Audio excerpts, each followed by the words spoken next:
Hi, welcome to my channel. Today we're going to be discussing 10 ways or 10 suggestions, I guess, that I am able to stay sane and homeschool because sometimes it gets a little crazy, it's a little stressful. So I just wanted to give 10 suggestions of how I can keep my mind from going absolutely crazy.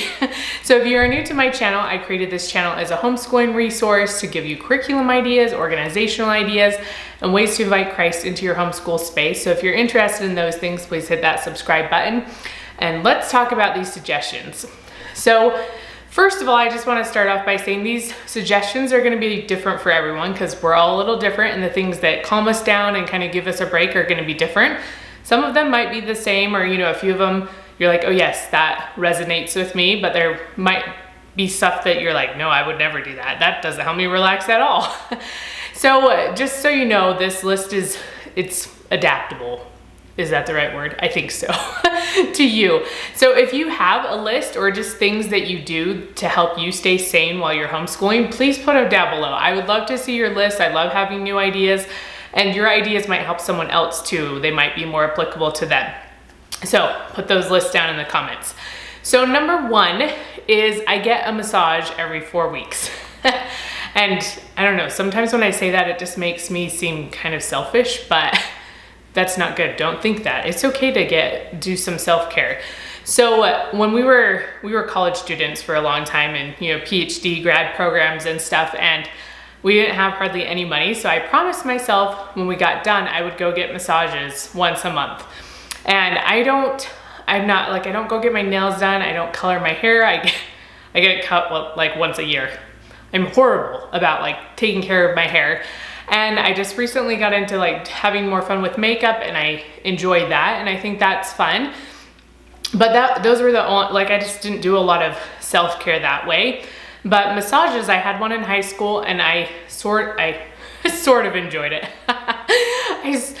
I am a very private person, so it's slightly awkward for me to get a massage, but I've gotten more used to it now. So when we moved to Utah 2 years ago, I found a place that I could go and get a massage, and the lady was also new to the area, and she is a homeschooling mom. And so we're able to talk and share as well. So that was a blessing for me, and I've loved going to her. It helps me relax. It helps my body relax.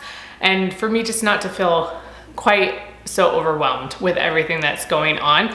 And also, I'm going to touch on these points later, but I exercise quite a bit and lift heavy, not like CrossFit heavy, but I lift dumbbells that are pretty heavy. And so going to get a massage helps work out a lot of that kind of stuff too, and helps my body stay a little bit more relaxed. So that's my number one suggestion. Go get a massage. I don't care who you are, it's gonna feel good, and you don't have to do it once a month, but it'll just feel nice to go do that. So number two is I started doing yoga, and I was never super into yoga. It's very, slow pace and meditative. Not completely. I'm sure all the people that do lots of yoga are like, what is she talking about? But it just wasn't ever my thing. But I knew I needed to do something that would help me relax and be a little bit more mindful of my body. So that's one of the things why we started doing mindfulness a lot this summer. And I'll link a few things down below, a few videos I've done that talk about some of the resources we're using for mindfulness. But I just knew I needed something to help me be a little bit more in tune with my body. So I started doing yoga, and I don't do it every day because I do other workouts and stuff. And so I'm not always doing yoga, but I do try to stretch more often. And I've really enjoyed yoga. I didn't think that I would enjoy it as much as I do, but I think it's just so nice to have this. I don't do anything intense. Don't think I could do those crazy yoga moves because I cannot. But I just feel like it's really good for me to be more in touch with my body and to calm down. In the mindfulness book, it talks about mouth yoga, and it's not what you think. It's smiling. It talks about how smiling is a form of mouth yoga. So apparently I've been doing yoga my whole life because I smile quite a bit. So I have enjoyed doing yoga. It's been good for me. It's good also when I'm not feeling quite well. Maybe I'm catching something or my body's tired, and it's also good. I have some old injuries, some surgeries I've had and stuff with ankles and knees. And so when those are a little flared up and I can't lift or jump, and do a lot of those things, it's good to have yoga. I can keep exercising, but it's a lot lower impact. So that's number 2 for me, is to do some yoga. So number 3, since we're talking about exercising, before I forget to say this is an old blog post that I made. That's what I'm going off of right now. And so I'll put that blog post down below. So these aren't going to be exactly the same order as they are in the blog post, but they're somewhat similar to that. So if you want a little bit more information or see what the blog post was a year and a half ago, or how I felt a year and a half ago when I wrote it, then you can look at that in the description box below. So number 3 is exercising. I love to exercise, and I have always been pretty active and a healthy eater. You know, I grew up in a home, sorry, I have this hair somewhere on my face. It's driving me crazy. So I grew up in a home that we, you know, ate well, we were pretty active, and I played a lot of sports and was just used to going, and I loved how it made my body feel.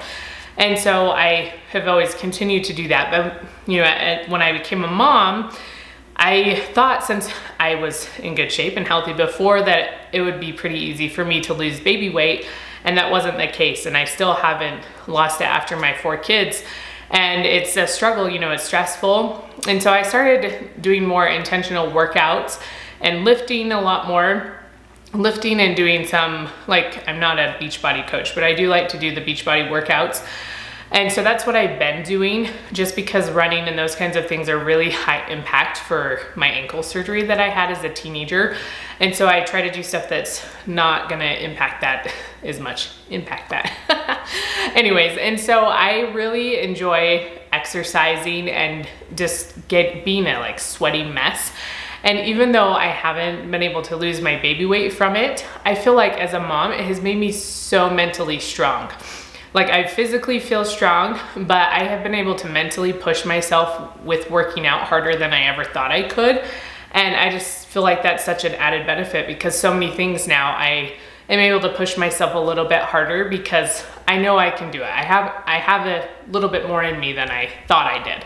So I just think exercising every day, even if your exercise is just a little walk maybe, or you get on the treadmill and walk, even if it's something very simple, just getting your body moving and those endorphins flowing will help you be more sane while you're homeschooling and not get so mad.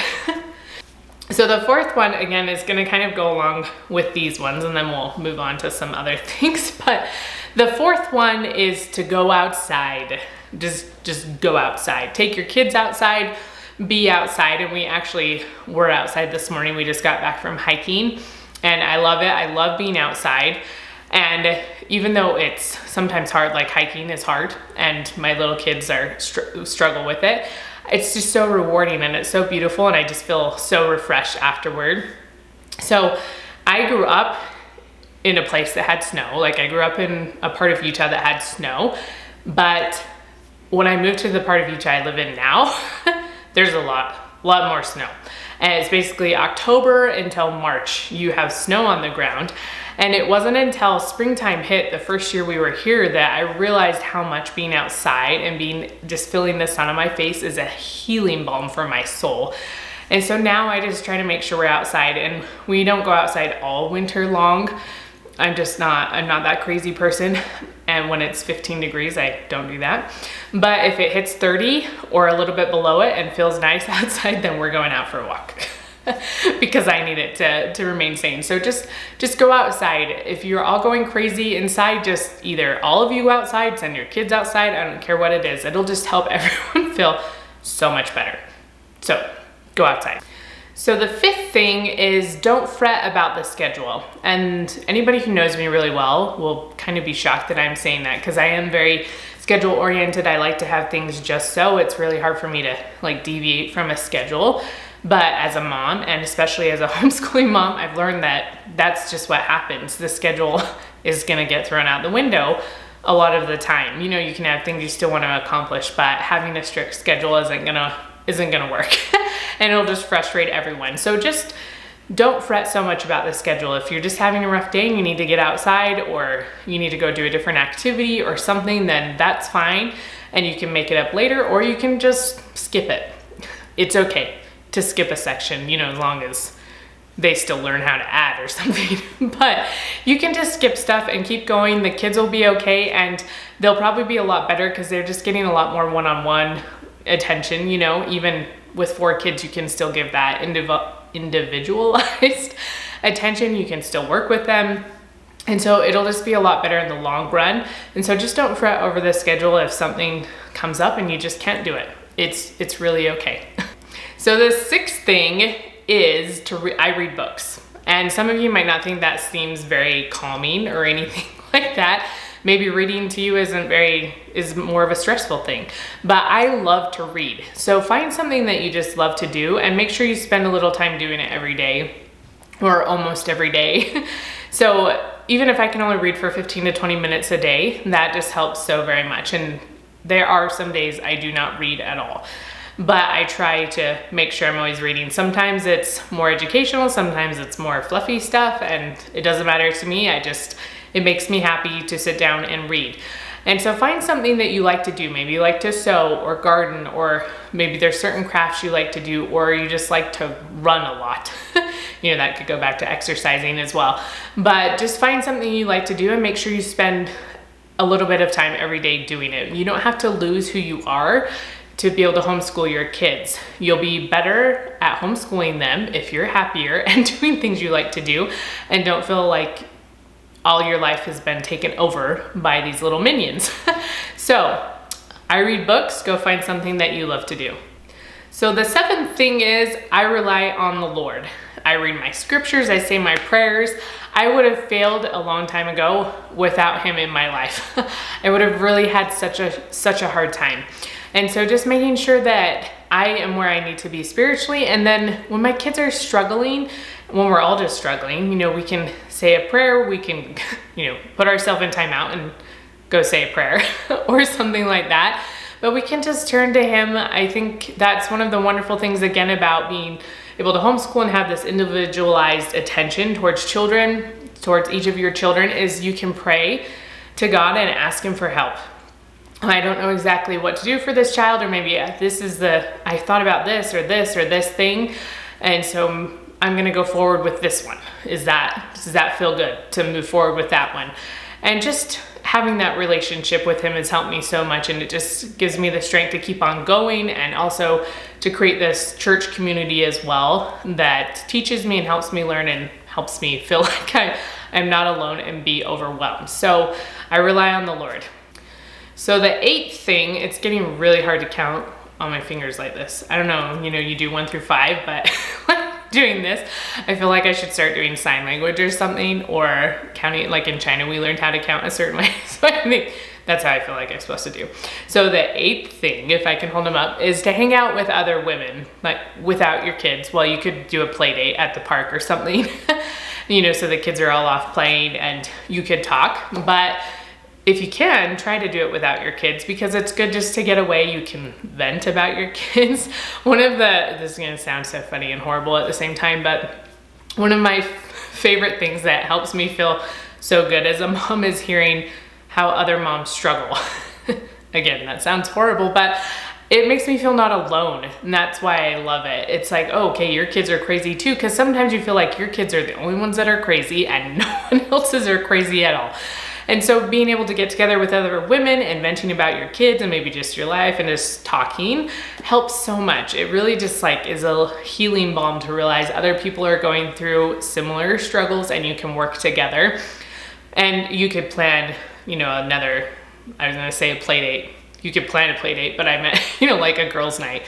We couldn't call it a play date. So you could have a girls' night and go somewhere. I don't know where you're gonna go right now. Like obviously there's stuff that's open, so you could find something to do. You could go do something. Or you could have book club. You know, again, we're not having book club right now. You could do an online like Zoom call thing. I'm still reading the books for book club, but we're not actually meeting in person, but I loved going to book club once a month. It was so helpful for me. So just find some way to interact with some other women or even some other homeschooling moms without children, so that you can just enjoy being you and just have a moment to breathe and relax. My battery died. I've never had that happen before. Usually I'm pretty good about plugging it in, but not today. So we're gonna be moving on to the next thing. So the ninth thing is to treat yourself, and that is gonna look different for everyone. Again, maybe you like sweet treats, maybe you need a massage, maybe a pedicure, manicure, maybe none of those things. I don't know. What do you like to do to treat yourself? And so just do something for yourself. And it doesn't have to be, every day. It could just be once a month. I don't know, maybe some of you eat ice cream every day. I know several people that do actually, but I don't know if you want to eat that many treats every single day. It's probably not very good for you, but I'm not gonna judge. If that's how you get through the day, then I guess that's how you get through the day.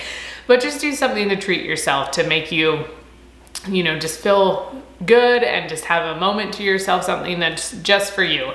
And again, nothing super crazy. It doesn't have to be big, but just treat yourself. The 10th thing is to laugh.